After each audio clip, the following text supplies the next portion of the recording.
Bonjour et bienvenue dans Côté Château, votre émission sur les terroirs de Nouvelle-Aquitaine. Avec Charles Rabréau, je vous propose un focus spécial Pécharmant ce mois-ci.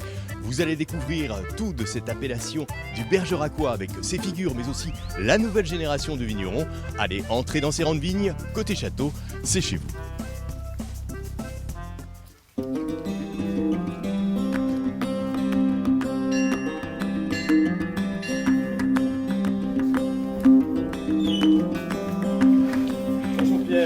Bonjour Jean-Pierre. Comment allez-vous? Très bien et vous?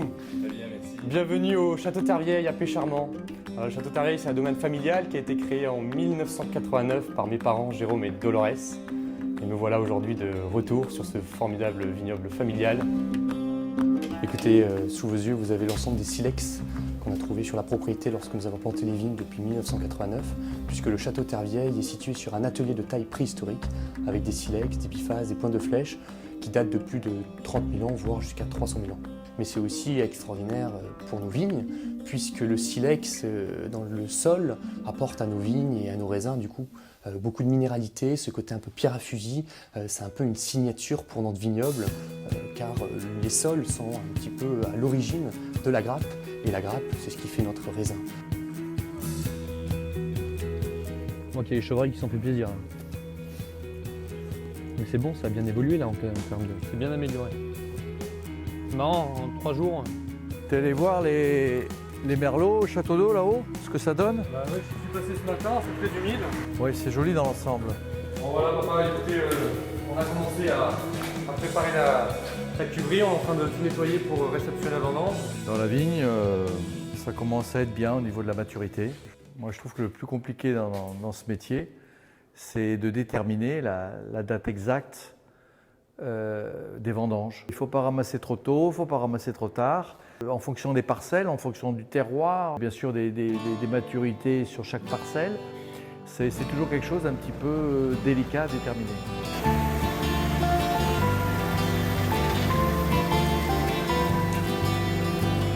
Si on récolte actuellement les merlots, la machine roule doucement pour trier au mieux directement sur la parcelle des raisins. Ça se passe très bien, les sols se sont bien asséchés après la vague de pluie qu'on a eue. Ça a détendu les baies, ça a assoupli les raisins. Donc là c'est vraiment très qualitatif, on est vraiment content. Robert, Henri vous attend. Faut y aller Robert. Je deviens petit à petit vigneron, ça y est. Ma première vendange à plein temps en tant que responsable, en tant que vigneron. Aux côtés de mon père bien sûr qui m'apprend beaucoup et qui me donne un petit peu les clés. J'ai vu beaucoup de choses dans mes différentes vinifications, au Chili, aux États-Unis, avec des techniques différentes, des maturités différentes, avec des vins différents. Toute cette expérience, j'essaie de la mettre au profit du vignoble de Tervieille pour essayer de faire les meilleurs vins. C'est un métier absolument passionnant, très complexe, comme l'a dit Pierre, puisqu'on part de l'agriculture, le sol, le terroir, le travail de la vigne, et ensuite toutes les vinifications qui sont aussi un autre métier, et puis le troisième métier, la commercialisation. C'est le circuit court, c'est-à-dire qu'on part de la vigne et on va vendre son vin à différents secteurs, la restauration, les clients à la propriété, etc. Il faut que ce soit vraiment une passion.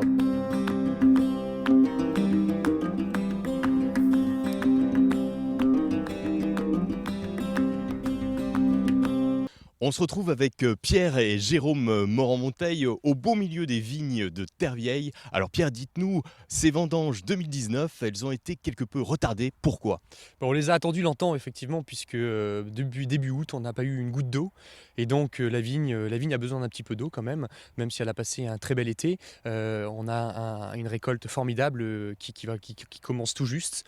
Cette récolte est d'autant plus exceptionnelle puisque ces derniers jours il a plu et cette pluie est venue gonfler un petit peu les raisins, détendre les peaux, apporter vraiment une maturité finale à ce raisin. Là on a des grappes de merlot, elles sont enfin prêtes vraiment à être vendangées, à être vinifiées. Donc on est très heureux sur ce terroir familial, voilà, d'avoir enfin un peu la précision de la dernière minute de date de vendange où on se dit voilà ça y est, les raisins sont prêts à être vinifiés, on va pouvoir enfin les rentrer dans le chai et puis commencer à les fermentations de ce millésime 2019.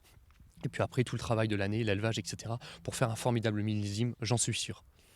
Alors Jérôme, dites-nous, ce vignoble, c'est un peu un petit pari fou que vous avez fait puisque vous l'avez créé de toutes pièces en 1989. Oui, c'était une passion du Périgord, du terroir, de cette propriété de terre vieille, où on avait un terroir absolument qui est exceptionnel. Je vais vous faire voir le terroir quand même, parce que voilà, je me penche ici dans les rangs de vignes, et vous avez donc, ce sont des sols avec des argiles rouges, des silex, des pierres taillées, des éclats, nombreux éclats de pierres taillées. Et donc la vigne, c'est vrai, dans ces terrains relativement ici pauvres, bien fait des vins, des raisins absolument extraordinaires, enfin, qui nous permettront de faire de très bonnes vinifications. Alors justement, la commercialisation de ces vins de Péchermant, c'est quelque chose qui parle aux Français, qui parle de plus en plus aux étrangers. Mais effectivement, l'appellation de Pécharmant a une renommée grandissante depuis plusieurs années, due au travail des vignerons qui travaillent la qualité de plus en plus. Aujourd'hui, la commercialisation de ces vins, elle est principalement régionale. On a la chance d'être dans le Périgord, on a la chance d'avoir un superbe tourisme, comme le disait à l'instant mon père, recevoir beaucoup de monde. Et puis, toute cette restauration, elle est ravie de distribuer et de partager la gastronomie avec les vins locaux. Donc, le premier marché reste périgourdin, mais après, on commence à avoir une demande un peu plus internationale. Les pays limitrophes, les Belges, les Allemands, les Suisses, les Hollandais commencent à avoir une demande de ce petit vignoble de Pécharmant. Mais on est très heureux d'avoir cette petite superficie dans l'appellation de Pécharmant et de garder un petit peu ce côté vigneron. Donc la commercialisation, oui, elle est quand même formidable et elle se développe. Et tant qu'on fait des bons vins, je pense qu'il y aura toujours des amateurs pour nos vins. Voilà, et parmi les figures de Pécharmant, il y a bien sûr le comte François-Xavier de Saint-Exupéry, cousin du célèbre aviateur et écrivain du Petit Prince. Je vous propose de regarder son portrait.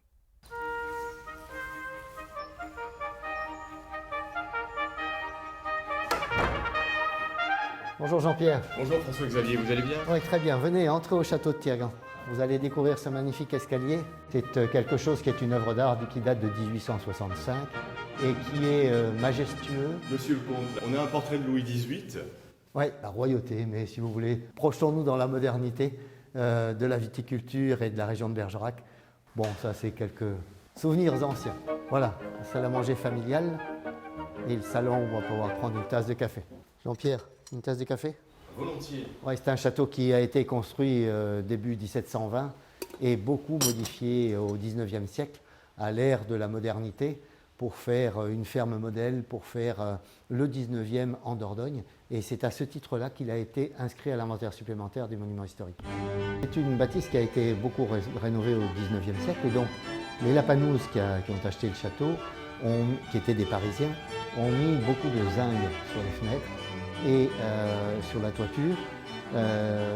Une fenêtre en zinc alternée avec une fenêtre en pierre parce qu'ils voulaient montrer leur double appartenance à Paris et au Périgord.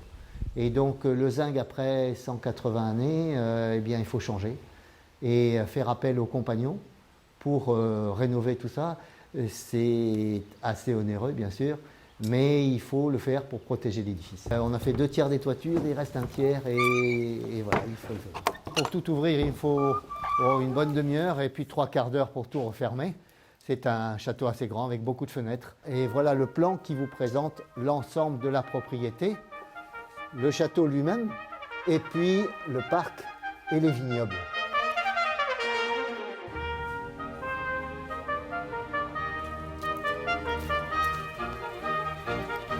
Oui, entrez là-bas, on va vous servir. Entrez à la porte. Bonjour Karine.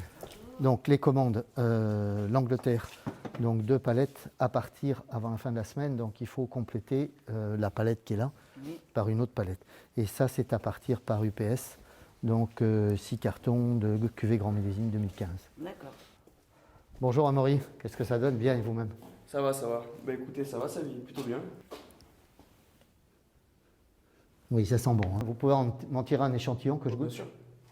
Là, on est sur du Cabernet Sauvignon.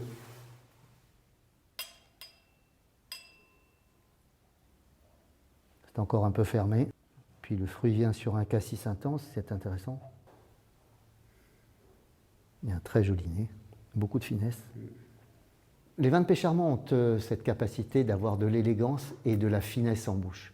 Alors, on retrouve un merlot qui est souvent dominant, qui va apporter beaucoup de fruits sur le cassis, sur la mûre et la cerise. Et puis le cabernet qui va apporter un joli corps au vin. Le cabernet franc qui va apporter cette finesse, cette délicatesse, la dentelle du vin si vous voulez. Et puis le malbec, qui va donner une signature un peu plus sud-ouest. Cet ensemble de cépages caractérise ce Pécharmant et est vraiment apprécié par la clientèle avec la cuisine périgourdine.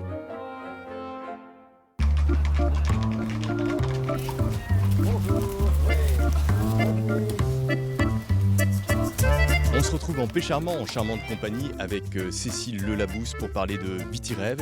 Quel est ce projet? Ça touche à l'environnement? Absolument. Vitirêve, c'est un grand projet régional que porte la région Nouvelle-Aquitaine. Et Bergerac est très impliqué dans ce projet. Je suis l'animatrice de ce projet sur le territoire pour mener la viticulture vers moins de traitement, plus d'efficience et une viticulture respectueuse de l'environnement. Voilà ce que veut dire Vitirêve. François-Xavier, vous, en tant que viticulteur, vous faites attention justement au traitement et aux voisins? Oui, avant toute chose, on prévient les voisins avant de partir traiter. Et on a surtout, on s'est équipé de matériel ultra performant qui ne vaporise pas plus de 5 mètres de distance. Donc 5 mètres de distance, tous les produits sont tombés, donc n'ont pas de contamination extérieure. J'ai beaucoup de ruches au printemps, beaucoup d'apiculteurs qui viennent mettre des ruches, et donc je respecte vraiment ce milieu. Autour des vignes, on va mettre des cultures de printemps, des cultures qui permettent d'offrir du nectar. Et tout est fait pour les chauves-souris, pour les abeilles, pour respecter tout cet environnement qui est chez nous. Alors Pierre-Henri Cougnot, au niveau de l'ODG Bergerac, aujourd'hui, c'est véritablement un intérêt majeur, ces traitements. Vous faites attention, vous en faites moins. Qu'est-ce qui se passe? Écoutez, le vignoble de Bergerac est un vignoble qui est impliqué dans la certification, qu'elle soit bio ou HVE, donc haute valeur environnementale, depuis de nombreuses années. Et en termes de politique d'engagement sur la diminution des traitements, c'est véritablement quelque chose qui nous implique chaque jour, et chaque jour un peu plus, par la demande effectivement des consommateurs, mais aussi des riverains, puisque nous vivons dans un milieu qui est fortement imbriqué dans l'urbanisation. Donc on a besoin aujourd'hui d'être encore plus efficace en la matière, sans pour autant mettre à mal notre économie, puisque plus du tout de traitement, d'ailleurs que ce soit en bio ou en conventionnel, c'est pas supportable d'un point de vue économique. Par contre, c'est une obligation environnementale et sociétale de la part des viticulteurs de Bergerac et ici même à Pécharmant. Alors Pécharmant, ce sont bien évidemment des vins que l'on consomme avec modération, comme tous ces vins, mais aussi qui s'accommodent de mets. Je vous propose de regarder ce reportage avec le chef du restaurant Les Merles.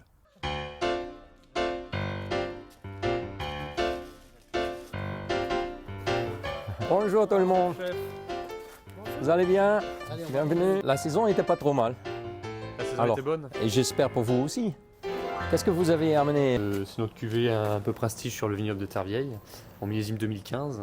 Donc je pense qu'on aura la chance de le déguster accompagné de vos mets. Super. Du blanc, Ouais. qu'on pourra prendre à l'apéro si vous voulez. Parce que sinon on peut prendre l'apéritif dans le salon là-bas. Ouais. Alors pour ce soir, je vous propose une entrée, une compressée de tomates avec une poitrine de porc caramélisée. Après, magret de canard qui a laqué avec un laquage de pruneaux et verjus. C'est ce qu'on recherche toujours. Du fruit, À la vôtre. de la pureté simple, sans bois, sans accompagnement autre, qui se traduit en pêche blanche, de la poire. Et là, on a des tomates, des cœurs de bœuf du jardin qui sont mondés et pépinés. Avec les pépins, on a fait un ketchup.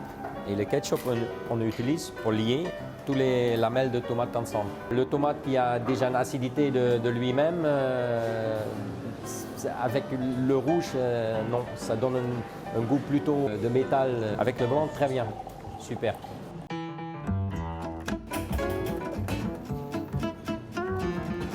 Là, on propose hamburger de chou mélangé avec des pruneaux et des cuisses de canard, avec magret de canard laqué avec des pruneaux et verjus, et purée de potimarron avec du piment d'Espelette aussi un peu dedans, avec un petit bouillon de cuisse de canard. Là, actuellement, on est sur un premier vin de Pécharmant qui est vraiment sur la fraîcheur, et qui a une belle robe fruitée et qui vient accompagner parfaitement ce plat qui est assez délicat, qui a ses petites notes un petit peu relevées. Et on va un petit peu avoir cette légère sucrosité qu'on a dans les légumes qui vient se marier parfaitement avec l'accord mets et vin. Très bien connu.